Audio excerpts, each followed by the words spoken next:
Good evening and welcome. I am Amarachi Ubani. Tonight, fresh panel constituted by Appellate Court's President commences sitting on appeals emanating from Ondo State chapter of the People's Democratic Party. Elder statesman Balarabe Musa accuses Presidency and Independent National Electoral Commission of masterminding PDP's crisis in Ondo State. As Paris Climate Agreement officially takes effect, European Union challenges Nigeria to fight climate change. Federal government restates its commitment to tackling environmental challenges. And Iraqi government forces storm another Mosul suburb earlier held by Islamic State group. And in business news tonight, electronic payment transactions by Nigerians hit a total of 14.7 trillion naira in the third quarter of 2016. On sports news tonight, Ivorian midfielder Yaya Toure apologizes to Manchester City and manager Pep Guardiola over his agent's uncomplimentary remarks. I'm Gloria Umezuke, and from Abuja, Vice President Oshibajo explains Nigeria's $30 billion borrowing plan, says it does not involve cash, but rather investment in infrastructure.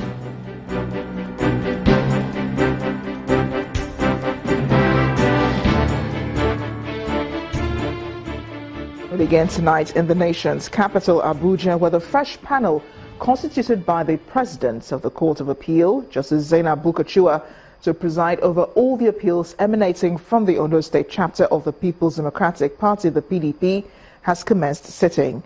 The three-man panel, headed by Justice Ibrahim Salawa, however, adjourned proceedings to November 7th, 2016, after identifying all the processes filed by parties in the matter.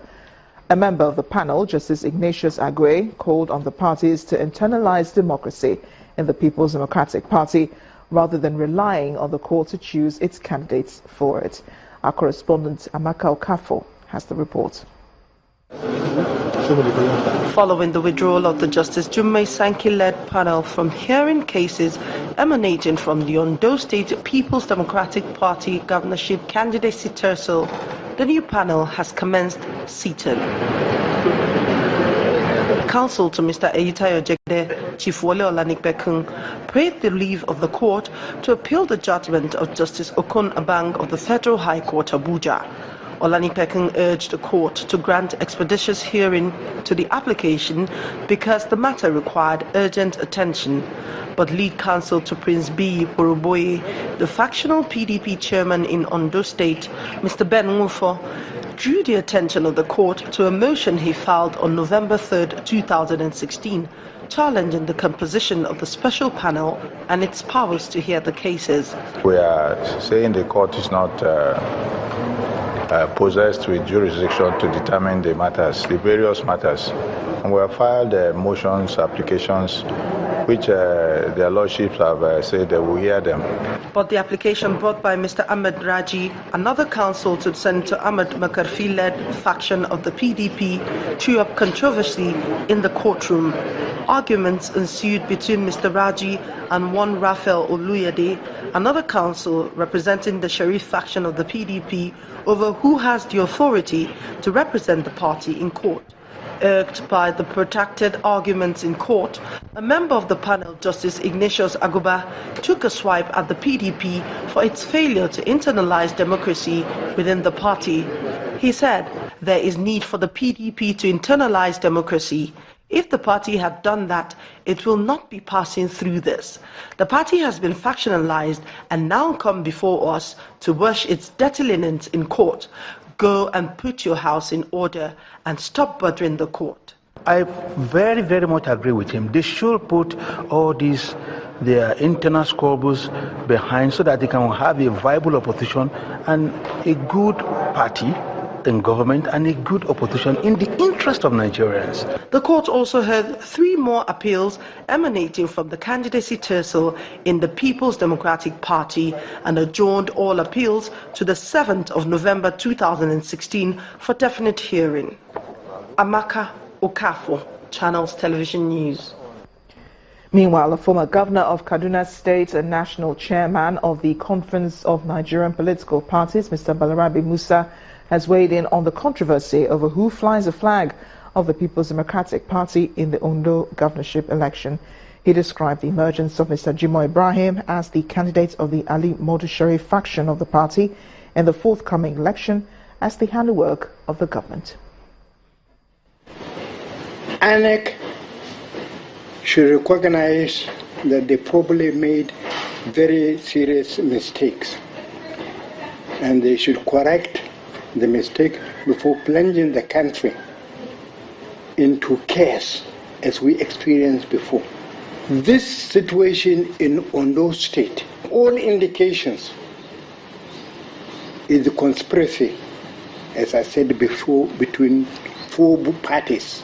Conspiracy between INEC, the government, the federal government, the judiciary, and probably even an aggrieved faction of the PDP. And this is very dangerous. This is very dangerous. Now, why? For instance, this Jimoh Ibrahim, from the newspaper reports, from the information and our position, may not even be a legitimate member of the PDP who can contest the primary in Ondo State. There are such allegations.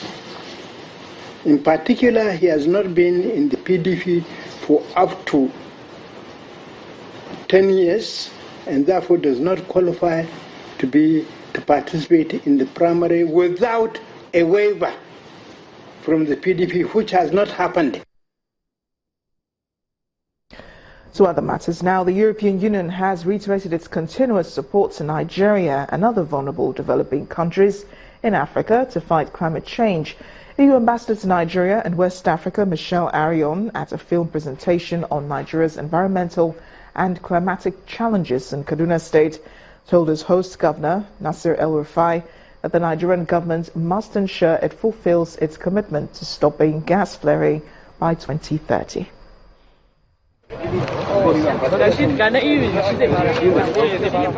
Every year, Nigeria loses about 351,000 hectares of land to emerging desert encroachment. In the northern part of the country, deforestation and desert encroachment are some of the problems the people battle with. It is the same situation in the southeast, where many communities are facing eviction due to erosion. In the Niger Delta region, gas flaring, oil spillage and ocean surge are also posing huge environmental and health challenges, while population explosion has also led to increased requests for farming and grazing of animals. Other human activities are affected. The film presentation on Nigeria's climate and environmental crisis, titled Nowhere to Run, produced by Shehu Musa Yaradua Center, tells the story about climate change as it affects Nigeria. The European ambassador, who explains that climate change does not affect Africa alone but the entire universe, stresses the need for the Nigerian government to come up with effective laws and policies to deal with the issues. It's something that is really global. It is something that is irreversible, and it's something that is uncertain. So it's global in the sense that it does affect the entire humanity. So it's not only a problem for developing countries. In a way, the climate change makes us all developing countries. We are all concerned, right? Some of us are more concerned than others, but we are all concerned. Kaduna State Governor Nasir El-Rufai talked about the need for every citizen to understand the dangers of climate change. Conscious of the fact that the rate at which the desert is moving, if we don't do something, it will get to us. And this is why this Executive Council decided to do the 535 kilometers of shelter belt along our borders with Katsina, Niger, and Kano State. We are working on that project. It's in our budget for this year, and we hope to plant economic trees like cashews and shea butter along the 535-kilometer frontier with the states that are nearer the problem of desertification. The highlight of the event is the symbolic planting of trees by the EU ambassador, Governor El Rufai, and wife of late head of state Ajoke Murtala Mohammed, and other dignitaries. Nigeria accounts for 1/6 of gas flaring in the world. That's according to the Nigerian Environmental Study Action Team report. What they say is largely responsible for some health issues like cancer and leukemia. Perhaps the efforts to reverse the effects of the negative trend will be reached. The awareness on climate change continues even with the federal government restating its commitment to tackling the nation's environmental challenges to ensure a safer environment for Nigerians. A part of that effort is the government's resolve to reclaim desert areas, especially in the northern part of the country, for agriculture purposes. It's a gathering of environmental experts as members of the Nigerian Environmental Society converge in Abuja for their annual conference. The Minister of Environment informs the gathering of the federal government's resolve to tackle issues of environmental challenges, in addition to diversifying the nation's economy. As you are all aware, this administration is highly committed to addressing issues concerning our environment.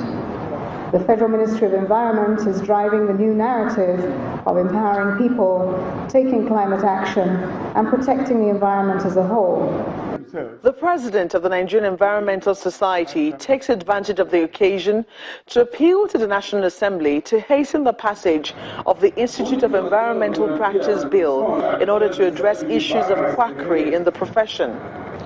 We seek the support of the federal government, the National Assembly, stakeholders, and all present today to support the passage into law the bill for the Institute of Environmental Practitioners of Nigeria.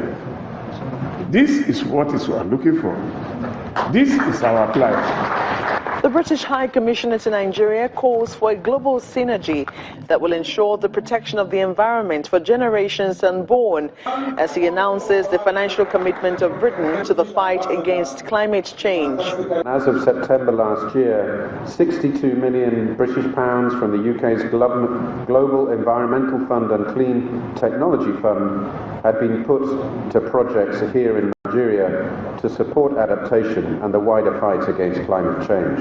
Environmental challenges are said to be huge, and the annual conference of the Nigerian Environmental Society is expected to produce a roadmap that will guarantee the protection of the environment and the promotion of a green economy.